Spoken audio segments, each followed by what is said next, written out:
तो काय पारधी आहे? कोण आहे? मातंग आहे?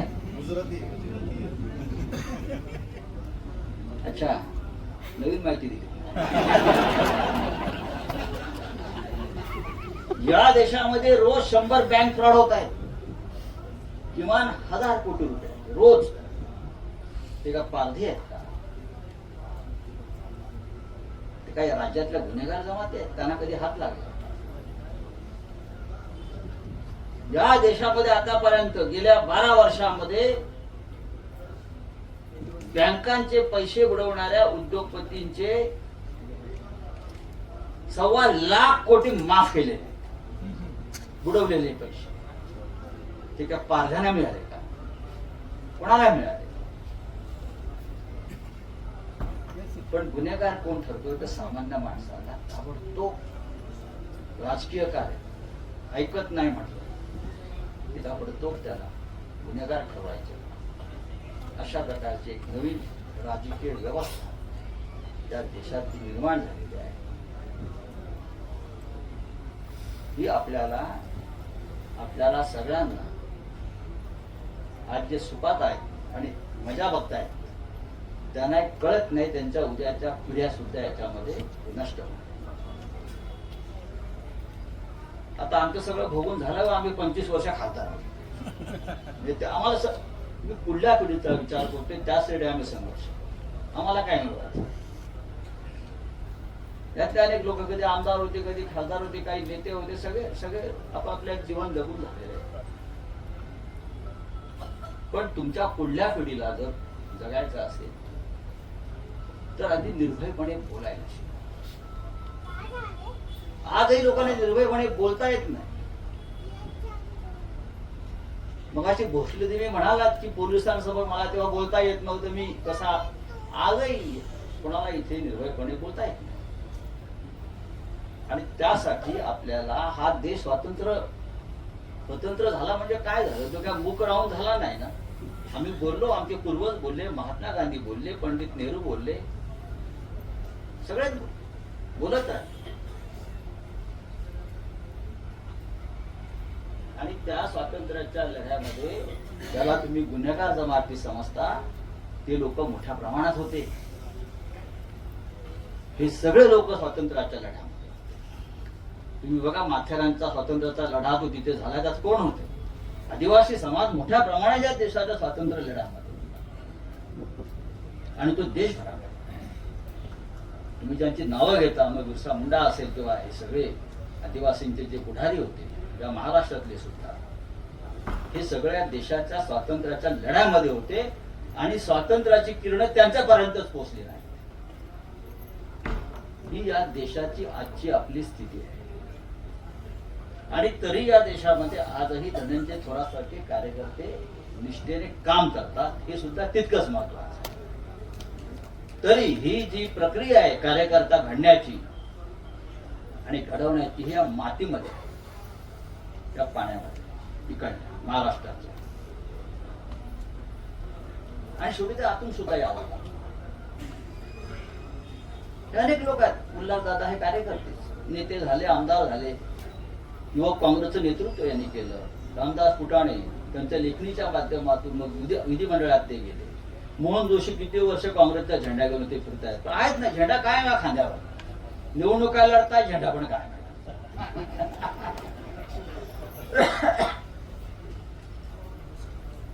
समोर बसलेले अनेक राजकीय कार्यकर्ते. आमच्या पक्षामध्ये सुद्धा शरद पवार साहेबांनी इतके महान लोक निर्माण केले त्यांच्या काळामध्ये, त्याला 15 मिनिटात निघून गेले. बाळासाहेब ठाकरेंनी फाटक्या माणसाला मंत्री केलं, मंत्री करायची ओळख नाही, काही नाही, काही नाही. आमच्यासारखे अनेक लोक ज्यांची ओळख नाही त्यांना असे मोठे मोठे केलं, एका क्षणात निघून जातात. निष्ठा या शब्दाची व्याख्या बदलावी, अशा पद्धतीचं एक वातावरण दिसतंय.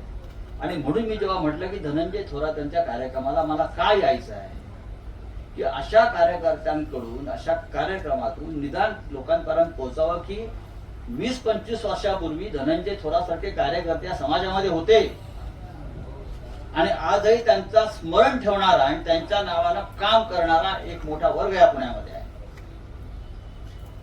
जे अशा कार्यकर्त्याचं स्मरण ठेवतात. ज्या देशामधला पंतप्रधान आपली डिग्री विसरतो, आम्ही धनंजय थोरातचं स्मरण ठेवतो. ज्या देशाचा प्रमुख आपल्या बायकोला विसरतो, पण आम्ही धनंजय थोरातचं स्मरण ठेवतो. आम्हाला विस्मरण होत नाही चांगल्या कामाचं. ज्या देशाला पंडित नेहरूंचं विस्मरण होत आहे, त्या देशाच्या नेतृत्वाला तुम्ही काय सांगा? महात्मा गांधींचं स्मरण करायचं नाही, पंडित नेहरूंचं करायचं नाही. ही लोक जन्मालाच आली नाहीत. अशा प्रकारच्या भूमिका आपण घ्यायच्या, लोकांनी त्याच्यावर टाळ्या वाजवायच्या आणि बधीर असल्यासारखं जगायचं आणि वागायचं असा एक बधीर समाज या देशातल्या राजकीय व्यवस्थेनं जर निर्माण करण्याचं ठरवलं असेल, तर आपण त्याचं स्वागत करता कामा नये. पश्चिम बंगाल सारख्या राज्यामध्ये 4000 ईव्हीएम जाळल्या जातात, जाळल्या नाही, जाळल्या गेल्या. ज्या 4000 ईव्हीएम पश्चिम बंगालच्या निवडणुकीत वापरल्या, 4000 सगळ्या अख्ख्या राज्यातल्या, त्यांना आग कशी काय लागू शकते? सरकारी इमारतीला आग लागते आणि ज्या ईव्हीएम वर संशय आहे घोटाळ्यांचा, त्या ईव्हीएम 4000 जाळल्या गेल्या. जळाल्या नाही, जाळल्या गेल्या. त्याच्याविषयी या समाजाला कधीतरी सरकारला किंवा त्या सरकारची पालखी वाहणाऱ्या लोकांना प्रश्न विचारावे असं का वाटत नाही? आम्ही जेव्हा प्रश्न विचारायला लागलो तेव्हा त्याने आम्हाला तुरुंगात टाकलं, आमच्यासारख्या अनेक लोकांना. म्हणून आम्ही बोलायचं थांबलो का? जर माझ्या पूर्वजांनी या देशासाठी आणि महाराष्ट्रासाठी प्राणांचा त्याग केलाय, तर आमच्यासारख्या लोकांनी निदान बोललं पाहिजे. मग कशा करता आम्ही बलिदानाच्या गोष्टी करायच्या? आम्ही कशा कशा धनंजय थोरातच्या नावानं पुरस्कार द्यायचे? असे असंख्य विषय, प्रश्न आपल्या समाजामध्ये आले आहेत. इतक्या मोठ्या संख्येनं उल्हासदादा लोक आले आहेत धनंजय थोरातांच्या कार्यक्रमाला, ही फार महत्वाची गोष्ट आहे. म्हणजे समाज अजून जिवंत आहे. आणि जोपर्यंत तुम्ही धनंजय थोरातचा कार्यक्रम करताय, लक्षात लोक येतात, तोपर्यंत आपल्या आशा, या आशाची किरण आपल्याला दिसणार आहे. आणि धनंजय थोरातच्या स्मृत्या कायम राहायला पाहिजे. विलासराव देशमुखांनी मोठं योगदान दिलं. आपण सगळे त्याचे सहकारी त्या काळातले, तरुणपणातले आहात. आणि आजही लोक जेव्हा बसतात तेव्हा धनंजय थोरातचं नाव घेतात. ती फार मोठं योगदान आहे त्याच्या कार्यात. तेव्हा मित्रांनो, आपण जिथे आहोत तिथून आपल्याला हे काम करावं लागेल. आणि एक सांगतो की सगळ्यात आधी निर्भय होणं फार चांगलं. जर कोणी लिहिणार असेल तर त्यांनी त्या माध्यमातून काम केलं पाहिजे. बोलणार असेल त्याने ते काम केलं पाहिजे. जिथे आहात तिथे तुम्ही या देशामधली लोकशाही, या देशाची सामाजिक परंपरा जी मोठी आहे, ते टिकवण्यासाठी आपल्याला काम करावं. अशा कार्यक्रमातून, धनंजय थोरातसारख्या कार्यक्रमातून लोकांना एक प्रेरणा मिळेल. आणि मला दिसतंय तुम्हाला हॉल नाही मिळाला हे म्हणूच नका. तुम्ही एखाद्या झाडाखाली घेतलं सभा अशी, तरी धनंजय थोरातच्या नावानं माणसं आहेत. हॉल कशाला पाहिजे? नाही मिळाला हॉल. इतकं कमर्शियल झालंय सगळं. लग्नाला हॉल, मुंजीला हॉल, बुकिंग ह्याला हॉल, त्याला हॉल. नाही मिळत हॉल. धनंजय थोरातच्या नावाने एखादा हॉलच बांधू आपण. आणि तो फक्त अशाच कार्यक्रमाला देत राहू. मी आपल्या या धनंजय थोरात मेमोरियल फाउंडेशनचा आभारी आहे. त्यांनी मला या अत्यंत महत्वाच्या कार्यक्रमाला आमंत्रित केलं. आपल्या सगळ्यांचे विचार मला ऐकता आले आणि मुख्य म्हणजे मलाही माझे काही विचार त्या निमित्तानं म्हणतात. पण या सगळ्या भाषणामध्ये तुम्ही नाना का बोलायला दिलं ना, हा मग मला प्रश्न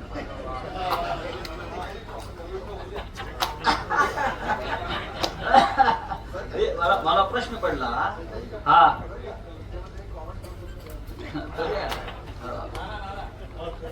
नाही करायलाच पाहिजे. मगाशी मी पाहतोय मगासपासून की काय झालंय, राम म्हणजे रामाच्या मंदिरातले 5 कोटीची दानपेटीच पळवली जाते.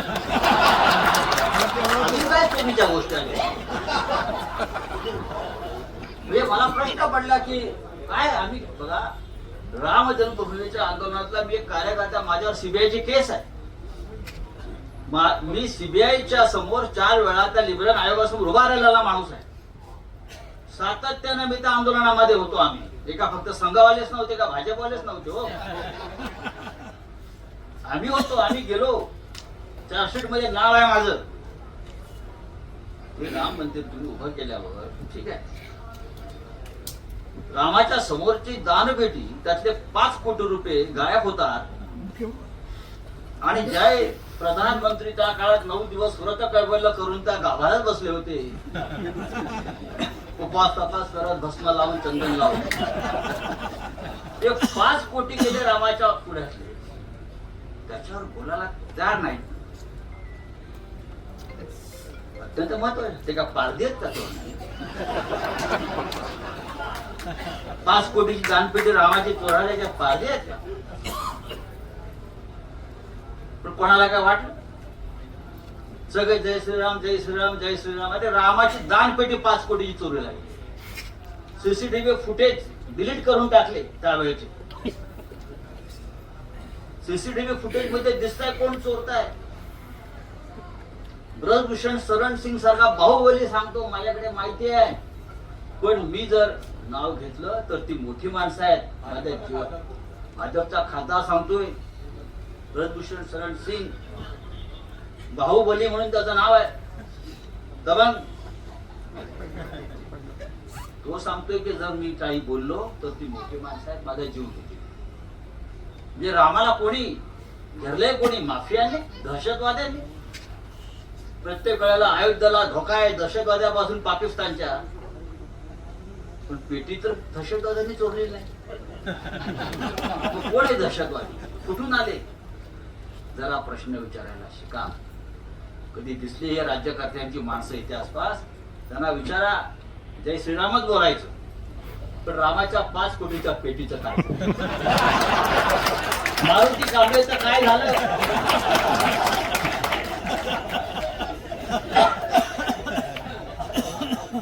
मारुती कांबळेचं काय झालं हा प्रश्न जसा सामनामध्ये फुटाण्याने विचारला, तो अजूनपर्यंत त्या प्रश्नाचं उत्तर आपण शोधतोय. मारुती कांबळेचं काय झालं, तसं राम मंदिरातल्या 5 कोटीच्या दानपेटीचं काय झालं हा प्रश्न आपण विचारायला पाहिजे. तो विचारा.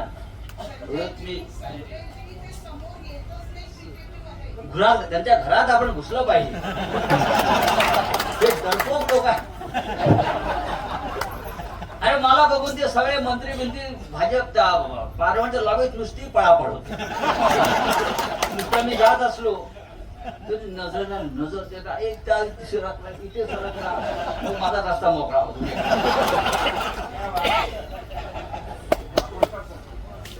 तेव्हा एक चांगला कार्यक्रम आपण आयोजित केला तुला दादा, आणि या मंचावर आणि समोर धनंजय थोरात यांच्यासारखा एक आदर्श कार्यकर्ता, राजकीय, सामाजिक, कला क्षेत्रात रस असलेला,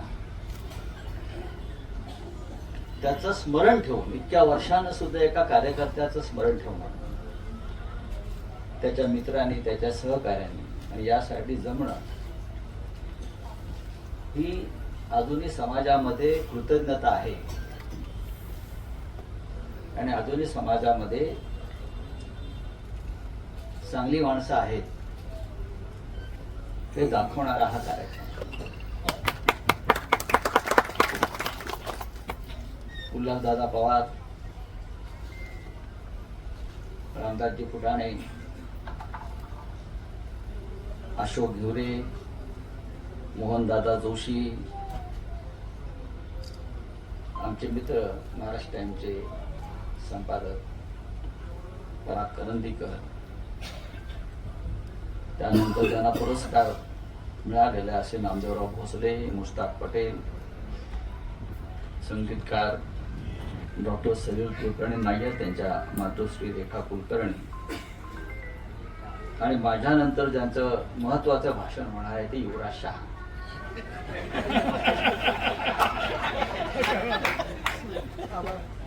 त्यांचं भाषण अत्यंत महत्वाचं असतं.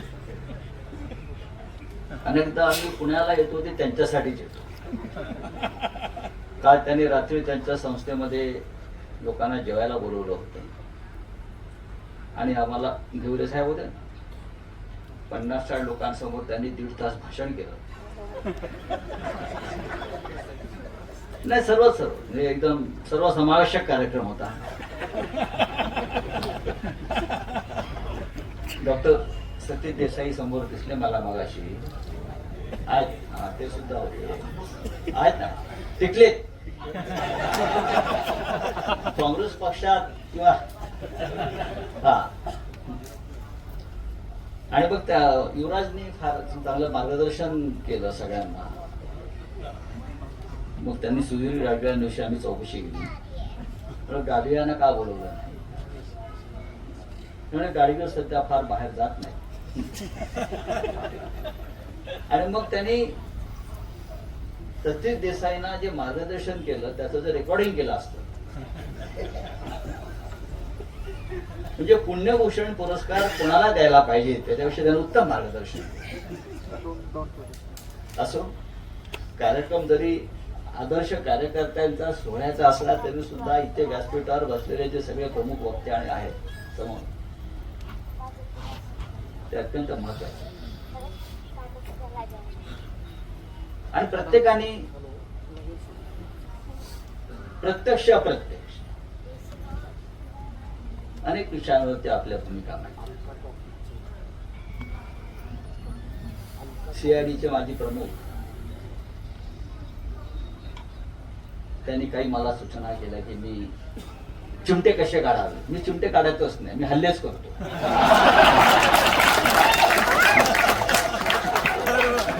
हे लहानसा काम आम्हाला कधी जमलेच नाही, अजिबात नाही. आम्हाला हे चिमटे काढणं वगैरे, चिमटा काढा, थोडस काहीतरी कोपर मारा, नाही जमत. या देशाला सध्या या चिमट्यांची गरजच नाही. या देशाला थेट हल्ल्याची गरज आहे. मला मगाशी आश्चर्य वाटत होतं की मगाशी जेव्हा नामदेव भोसले सांगत होते त्यांच्या व्यथा, त्यांचं पुस्तक, ही वेदना जी आहे ही अनेकदा मग उपराकार असतील, उचल्याकार असतील, बरं का, त्यानंतर कोल्हाट्याचं पोर असेल, आपलं पुस्तक समाजातल्या या तळागाळातल्या लोकांनी जे आयुष्य जगलेलं आहे ज्याची आपण कल्पना करू शकत नाही इथे राहून, ते आपल्या समोर जेव्हा आयुष्य येतं तेव्हा आपण सुद्धा अजूनही अस्वस्थ होतो. अण्णाभाऊ साठ्यांची पुस्तकं आपण तुम्ही पाहिली, पालावरची त्यांनी जी काय मांडणी केलेली आहे, मग फकीरा असेल, माकडीचा माळ असेल, माकडीचा माळ म्हणजे त्या वारण्याच्या खोऱ्यातलं, सांगली भागातलं पुढलं सगळं जे जीवन आहे, मातंगांचं, महारांचं, पारध्यांचं, हे वाचल्यावरती आपण या समाजाचे घटक आहोत याची लाज वाटते की माणूस म्हणून आपण आजही माणसांना कसे नाकारत राहिलो, ही भावना अस्वस्थ करते. आणि आज आपण अशा कार्यकर्त्यांचा सन्मान करून त्यांना जी प्रतिष्ठा द्यायचा प्रयत्न करतो, हे काम आपलं आपल्यासारख्या संस्थांनी वाढवलं पाहिजे. पारध्यांचं जगणं काय आहे हे अनेकदा आम्हालाही, आपण पोलीसच होतात, आपल्याला माहिती आहे. म्हणजे ब्रिटिशांच्या काळामध्ये ब्रिटिश ठरवायचे कोणती कोण गुन्हेगार, गुन्हेगारी जाती, गुन्हेगारी जमात, ब्रिटिश ठरवायचे जाती. पण ती प्रथा गेली का? नाही. आता या देशाचे प्रधानमंत्री ठरवतात कोण गुन्हेगार.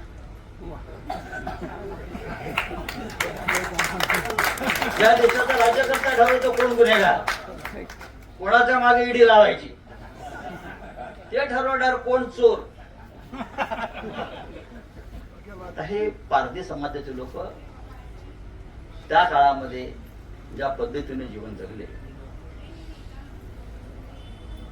मला वाटतं, आठवत नाही, बहुतेक उचल्याकार किंवा हे त्यांनी एक मोर्चा काढला होता मंत्रालयावर, लक्ष्मण गायकवाड किंवा लक्ष्मण माने, आणि त्यांनी सांगितलं की आमच्या ज्या जाती आहेत गुन्हेगार जाती, अजूनही पोलीस आम्हाला कुठे गुन्हा घडला की आमच्या पालावर येऊन आमच्या लोकांना उचलून घेऊन जातात गुन्हेगार म्हणून, आणि गुन्हा उचल्या आणि त्यांना गुन्हा कबूल करायला लावतात नसला तर. एकतर तुम्ही गुन्हेगारी त्या याच्यातून आमची नावं काढा, नाहीतर आम्हाला चोरीचं लायसन द्या, आणि या मागणीला आम्ही पाठिंबा दिला. नाहीतर आम्हाला चोरीचं लायसन द्या नुसतं सरकारकडून की आम्ही चोर आहोत, आम्हाला चोरीचं लायसन द्या, नाहीतर आमची नावं काढा. पण ह्या सगळ्या समाजाच्या प्रमुख लोकांनी सातत्यानं आंदोलन करून, संघर्ष करून, आणि महाराष्ट्रातल्या राजकीय पुढाऱ्यांनी सुद्धा, मग यशवंतराव असतील, अगदी माननीय शरद पवार साहेबांपर्यंत, यांनी सातत्यानं या समाजाला राजकीय प्रवाहात सामील करून घेऊन त्यांचं नेतृत्व उभं केलं, आणि त्या माध्यमातून या समाजाला माणूस म्हणून जगण्याची एक फार मोठी संधी आणि जागा उपलब्ध करून दिली. तरीही ते काम संपलेलं नाही भोसले. तुमच्यासारख्या लोकांनी अजूनही हे काम करत राहिलं पाहिजे. मुश्ताक पटेल जे आहेत त्यांच्याविषयी मला जोशींनी माहिती दिली, आणि निधर्मी राज्य व्यवस्थेच्या गोष्टी करता कामा नये अशा प्रकारच्या वातावरणामध्ये आज आपण सगळे कसा तरी श्वास घेतो. म्हणून मुश्ताक भाईंना सुद्धा फार जपून काम करावं लागेल. अशा प्रकारच्या कामाची सुरुवात अमित दरवाईन या राज्यामध्ये केली. अमित दरवाईन, त्यानंतर अनेक लोक सत्यशोधक मुस्लिम समाजामधले किंवा अन्य समाजामध्ये निर्माण झाले. या महाराष्ट्राला एक फार मोठी महान अशी परंपरा आहे. तिसरे आपले पुरस्कार तिचे आहे डॉक्टर सलील कुलकर्णी यांनी अनेक वर्ष आपले मन आणि कान रजवलेले आहेत. त्यांची गाणी, त्यांचे कार्यक्रम मोहनदादा आणि मला आमंत्रित केलं, मी आपला आभारी आहे. लोकांनी ऐकलं, मी त्यांच्या आभारी आहे. जय हिंद, जय महाराष्ट्र. पुण्यातल्या बहुतांशी कार्यक्रमांना मी हजर असतो किंवा काही वेळेला रंगमंचावरनं बोलत असतो. कित्येक महिन्यानंतर मला इतकी प्रचंड संख्येने आपल्यासारखे पुणेकर उपस्थित आहेत आणि ते भरभरून दाद देत आहेत, याचा खूप आनंद आहे. युवराज शहाने आभार मानण्यापूर्वी आपल्या सगळ्यांच्या फरमाईशीनुसार रामदास फुटाणे यांचे वात्रडिका वजा 4 शब्द.